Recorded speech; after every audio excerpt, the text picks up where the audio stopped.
The man across the street is terrified of my grandfather, not annoyed.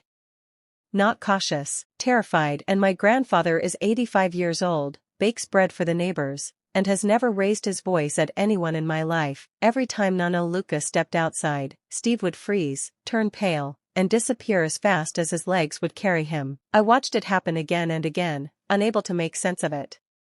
There was no history, no arguments, no bad blood, at least none that I knew of until Christmas Eve. That morning, armed with a plate of cookies and a growing sense of unease, I walked across the street and rang Steve's doorbell. He opened the door with a smile that collapsed the second he saw me. His hand tightened on the doorframe. He spoke through a narrow gap, eyes darting like he expected someone to be watching. When I mentioned my grandfather, his body reacted before his words did. A sharp shiver, a quick inhale. "Please," he said quietly.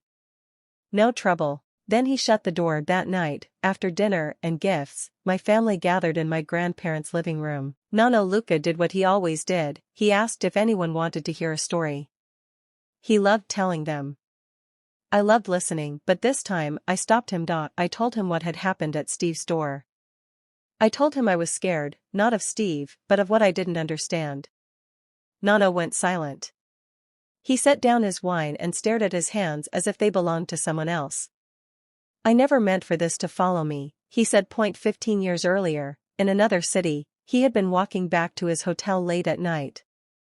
The streets were empty, the kind of quiet that sharpens every sound. Then he heard a woman's voice, strained, frightened. "Steve, let me go." Hidden behind the corner of a building, Nonno listened as a man argued, insisted, ignored her pleas. He had no phone.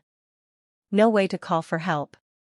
Only seconds to decide whether he would act, or walk away. When he heard the woman tell the man not to touch her, Nonno stepped into the light. "Are you sure you want to do this, Steve?" he asked, his heavy Italian accent making the words sound colder than he felt. The man spun around, stunned that a stranger knew his name. "We know who you are," Nonno continued, calm and deliberate. "We've been watching you." It was a lie. A calculated one. He spoke of unseen eyes, of consequences, of a family that did not forgive. He ended with a stare so cold that, when he showed it to us in the living room, my skin prickled.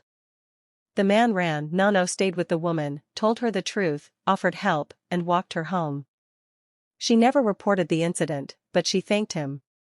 And Nonno believed the night was over. He was wrong. Years later, Steve moved across the street. Recognition came slowly. Understanding came with it. The fear Steve showed wasn't confusion, it was memory. He believed the man from that night had finally found him again. That my family was watching. That I was part of it. The room was silent when Nonno finished. Now he talks about apologizing.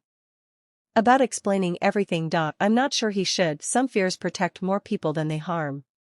And as the Christmas lights glowed quietly outside, I couldn't stop wondering. When a lie prevents real damage, is it something to undo, or something to let stand?